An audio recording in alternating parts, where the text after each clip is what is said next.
Hey, welcome to the Dollar Compass Academy. Today I'm going to share with you more tips and strategies for managing stress. Do you know that stress can occur at any time, any place, any situation, with anybody, and under any circumstance? Well, I'm sure you already know that from your own experience, from your own personal experience. You would see that sometimes you're just surprised. An innocent statement, a gesture, and the next thing you know, someone is really upset. You can feel the tension in the air.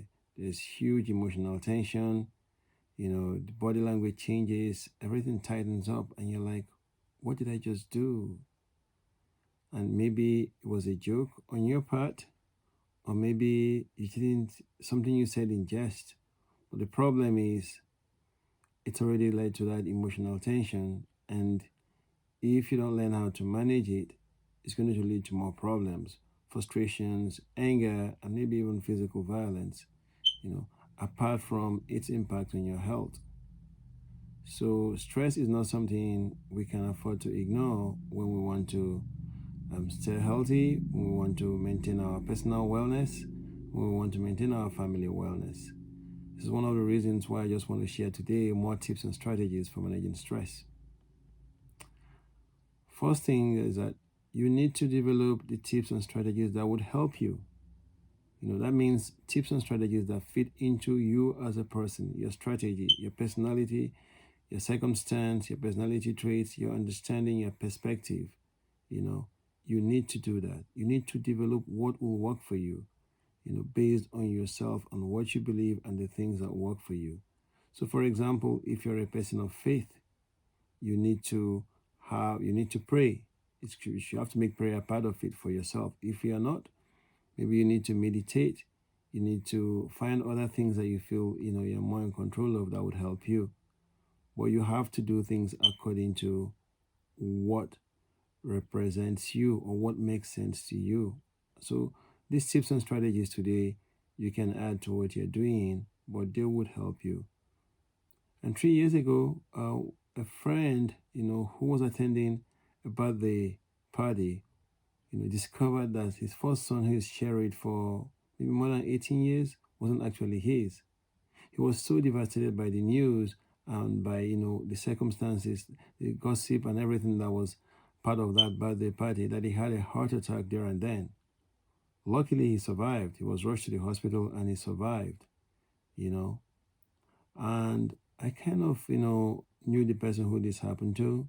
And I know that, you know, this kind of things happen. It's not just because I know about this particular story, but I know it's something that other people have had to deal with.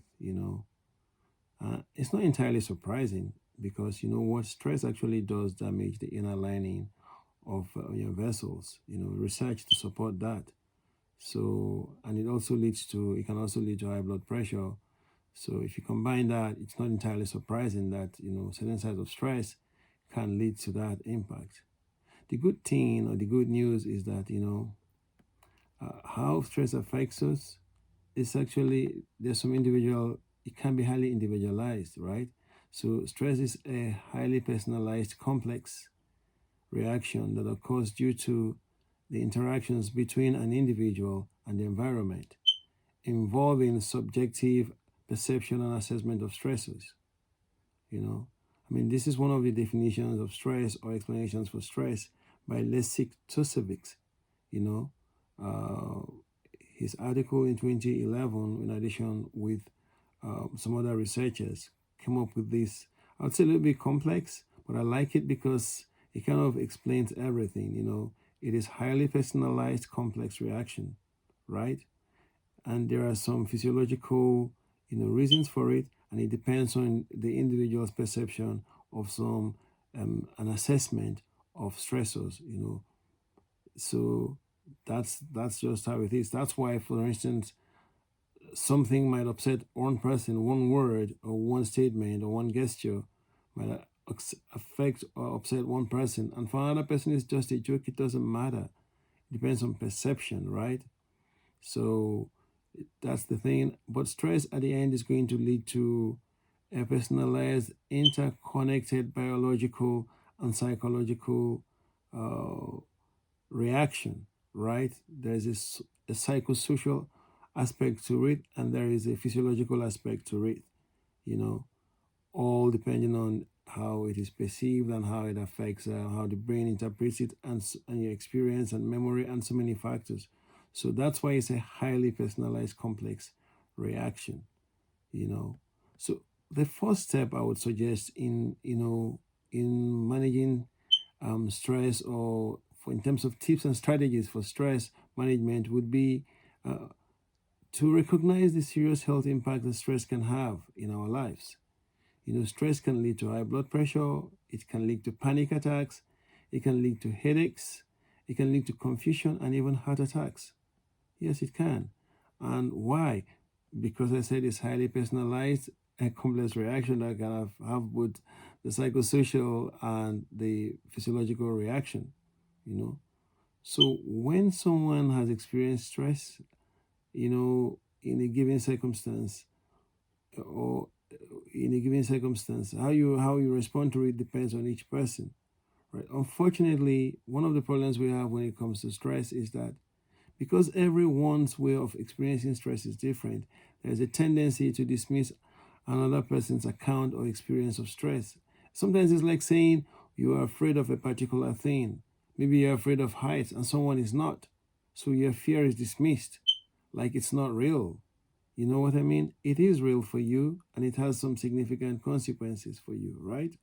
So if certain words are not acceptable to you, or even office setting, someone says something and for the other person is hatred, the other person is an insult, it's a culturally unacceptable. You shouldn't make fun of it, because I'm sorry, if you do, you're setting yourself up for an emotional explosion, because the tension is building up, and you don't know when it's going to explode. It's like when you start blowing air into a balloon, right? At some point, it becomes so thick and tense and becomes thin. And if you don't stop at the right time, it's going to explode. It could even splatter, or the pieces of the balloon could get into your eye or something. So you need to be careful when there is emotional tension. You shouldn't dismiss it, no matter how right you feel you are or how wrong you feel that person is. You have to learn to manage it, to take it into consideration in what you say and what you do not say. That is part of the strategy too. Being able to, how do I put it, communicate strategically, know when to speak, when not to speak, when to know, hold on, this is going beyond a joke. This is something this person is taking seriously. So you have to ask yourself that. So are you prepared to manage stress in whatever form it presents to you, or in whichever form it affects you in your daily life? Are you prepared to do that? So the strategy, the second strategy for helping you manage, stress is gaining a deeper understanding of the factors that trigger stress for you. You know, do you know the audiovisual inputs from your interactions? That is, do you know the interactions from what you hear and from what you see, and how they affect you or your brain in responding to stress, to that challenge, right? Because stress tends to occur when our coping mechanisms get overwhelmed. Like how we can react. It's what the means and tools we have for reacting are less than what we have to react with. That's a problem, right? That's a problem. So you have to be aware of that. What are the things triggering it? Because let's look at it. Do you know that the audiovisual inputs from your interactions with yourself, others, and your community and environment will impact your brain? Then specific organs in your body will release chemicals, right, that lead to the stress response. Are you familiar with some of the ways stress affects your body or cause symptoms? This is part of the second strategy, okay, because you need to understand how these things can be a reality for you, and how they impact you as a person. The deeper the understanding you have of this, the more you'll be able to develop this second stage, right, in the three-step system that I'll share with you today, which is the adjustment stage, right? So in the research stage, the first stage, you understand the patterns that lead to stress, the circumstances that lead to stress, but you also need to understand how your body responds to it and the steps you can take to make an adjustment. That is the Strategic Individualized Plan of Action, the SIPA, for managing stress. So here is the other question. Are you familiar with how your body responds to stress? How do you feel when you are under stress? How do you feel when you're under stress? Do you feel anxious, angry, and tense? Do you have headaches? Do you feel powerless? Are you enraged? Do you feel like, I'm going to get that person, I'm going to crush this person? Or you're like, okay, that's how he feels about it. I'm going to make my adjustments and make sure, that that doesn't get to me next time. And we're still going to be friends. I get it. That's how he or she feels about it, but I'll make my adjustments. Or do you lose interest in everything? Do you get depressed? Do you feel like, oh my goodness, is that's how this person is, this world, no one can be trusted? Or do you have trouble sleeping because you're so stressed? Yeah, sometimes when I'm so stressed, I find it difficult to sleep, right? You think about the problem, you start worrying about outcomes that you can't really control instead of focusing on taking action that will help you, that will increase your chances of getting the outcome you want, you know? Yes. So thinking about outcomes that you can't control can make it difficult for you to sleep and can be a problem on your heart, can lead to high blood pressure, can affect other organs.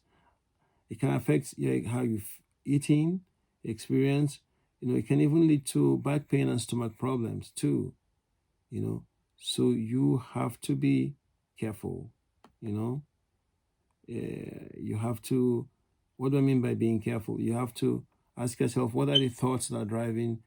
What are the circumstances that are driving these thoughts, and how can you manage them? What are the differences you can make? What are the changes you can make? Okay, to minimize these things happening to you. That's some of the things you have to think about when you're managing stress, okay? I mean, when you're dealing with the tips and strategies for stress, right? So if you're getting this from my, if you're getting this from the blog, then you know that, excuse me, then you know that, you know, these challenges are things that we talk about, um, every week, trying to share with you more ways and strategies for increasing your wellness and family wellness, because that's what's going to help you put yourself in a position to confidently try to be the best version of yourself. And if you haven't joined the Compass Academy, hey, you can just, um, go below and subscribe so you can get more of these when in the Dollar Compass Academy. And then, or you could also just go to the comment section, make a comment or the description, and then you see the link for joining the Lala Compass Academy, so you can get more of these tips and strategies. So I'm just going to continue where I left off, which is, why is it important to know about how stress affects you? I kind of already talked a little bit about that because, well, you know what? It can affect your health, right? And the thing is, the more you know and understand about the biochemical and physiological and cellular changes that occur in your body as a result of stress, the more you'll be able to maintain the balance that you would enable you to eliminate stress, to eliminate it or manage stress from the different places and circumstances and situations in your daily life. That's a handful, right? Well, let me give you an example. If you know that in the morning when you're getting ready to go to work or getting the kids ready for school or just getting ready to get yourself to work, right? If you know, right, that you are going to end up looking around for your shoes or your socks or something, and it could make you late. And then, of course, when you drive off late, you know what's going to happen? You could drive faster than you would normally do. You're going to pay less attention, concentrate less on the road, and potential for an accident, right? So the best thing for you to do is to start early. Get ready for work the day before. Check where you kept your shoes, your socks, and all that. If you're getting your kids ready, do the same. Don't do it by assumption. Give yourself 30 minutes. If you think it's going to take you 5 minutes to get to where you need to go, start early. This is a strategic adjustment. You know what I mean? For those who already have everything set up, who are so organized that they have everything set up all the time, they're like 1 week before the time, they know where everything is going to be. They don't have to do any of that. Their personality doesn't require that. They are so organized and highly, they can just do it in the morning. Or maybe they even have someone doing it for them already. Someone is already paid to make sure everything is ready. So you just slip into your groups and everything. So that's where the individualized factor comes in. Your circumstance, your resources. Not everyone can afford to pay someone to get those things ready for them, but some people can. They have the means to do that.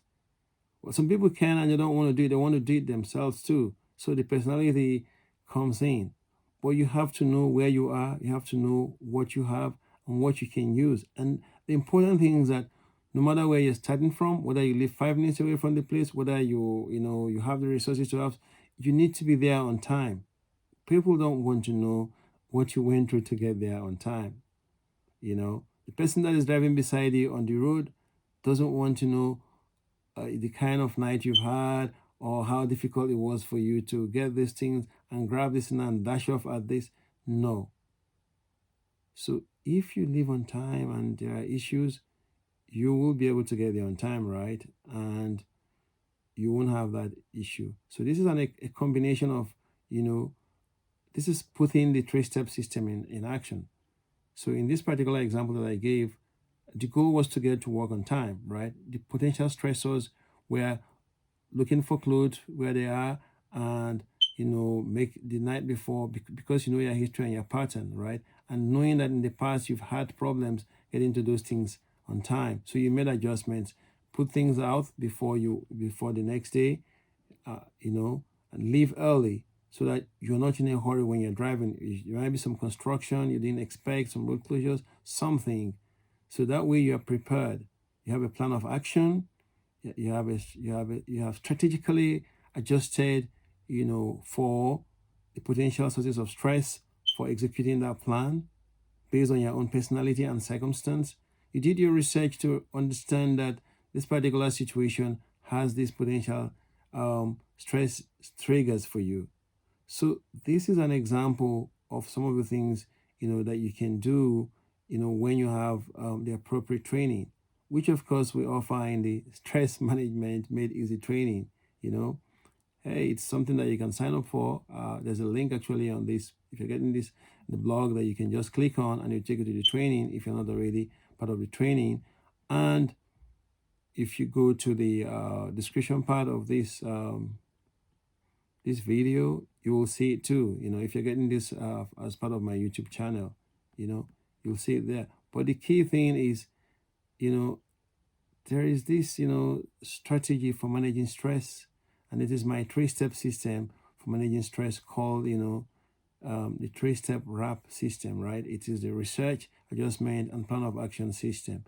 And this will actually help. The first step is identifying the source of stress. The second one is developing your own strategic individualized plan of action, your SIPA, for eliminating and managing stress.